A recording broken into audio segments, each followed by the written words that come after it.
How is the differential equation that describes linear and angular deformations obtained in the elastic beam or double integration method? To know how to obtain the linear and angular deformations, I will use an example. In this example, we take an isostatic beam. We can see that A is a simple external support and B is an internal support roller. A uniformly distributed load of 5 tons per meter is applied to the entire beam. EI is constant. To calculate the reactions, we will take the summation of moments in A, taking the counterclockwise direction as positive. This would be equal to the reaction at B multiplied by the length of the lever arm, which is 4 meters, positive because it is counterclockwise, minus the reaction of the distributed load, which is 5 tons per meter, multiplied by 6 meters, multiplied by the length of the lever arm, which is 3 meters, because as it is uniformly distributed, the lever arm is half the length. The reaction is negative because it is clockwise.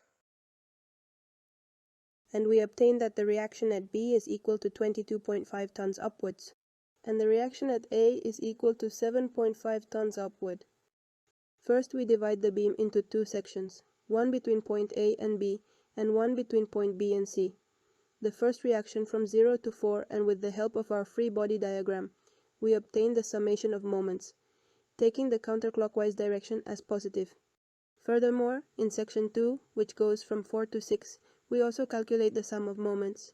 Now we verify the support and continuity conditions, which say that the supports must have a moment equal to 0, and that the equations must have continuity from one to the other.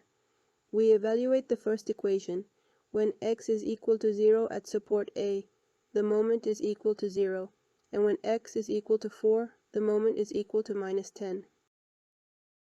For there to be continuity, when x equals 4, the moment must also be minus 10, and we verify that, and when x equals 6, the moment is equals 0.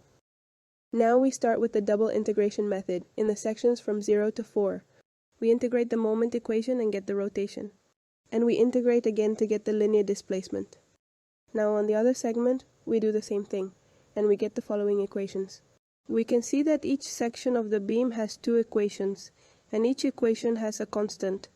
Next, we will evaluate the equations to find the values of these constants. We will take into account the following support condition.